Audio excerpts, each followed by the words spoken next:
بسم الله الرحمن الرحيم.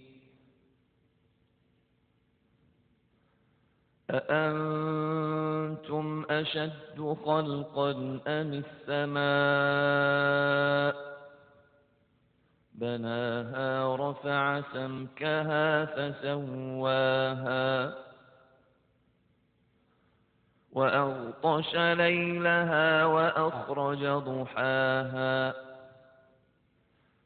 والأرض بعد ذلك دحاها أخرج منها ماءها ومرعاها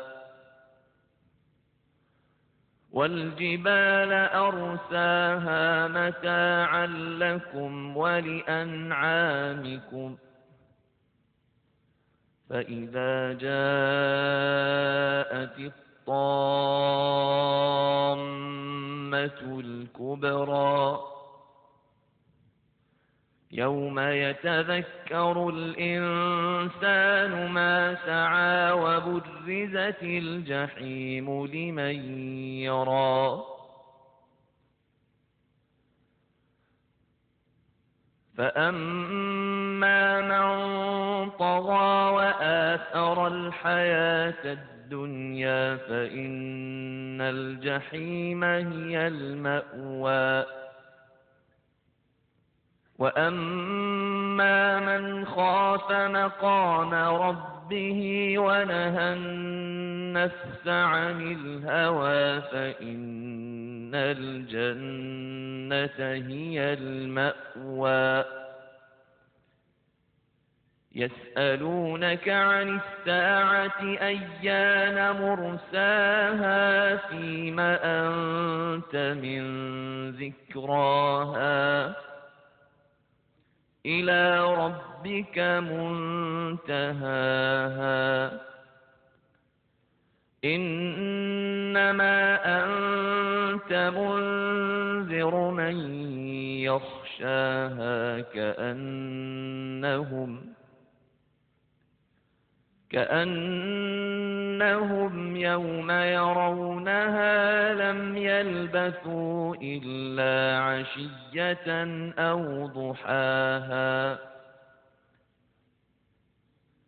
بسم الله الرحمن الرحيم. عبس وتولى أن جاءه الأعمى وما يدريك لعله يزكى أو يذكر فتنفعه الذكرى أما من استغنى فأنت له تصدى وما عليك ألا يزكى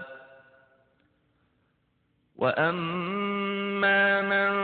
جاءك يسعى وهو يخشى فأنت عنه تلهى كلا إنها تذكرة فمن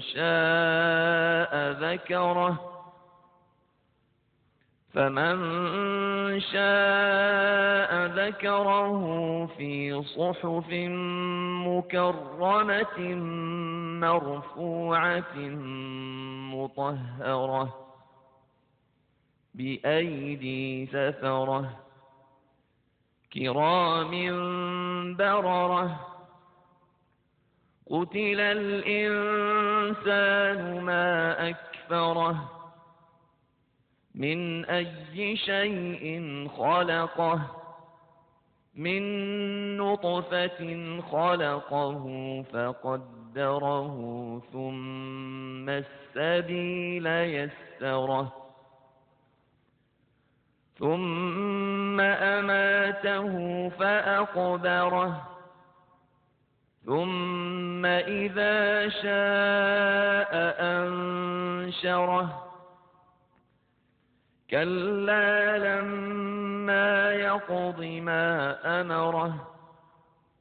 فلينظر الإنسان إلى طعامه أنا صببنا الماء صبا ثم شققنا الأرض شقا فأنبتنا فيها حبا وعنبا وقضبا وزيتونا ونخلا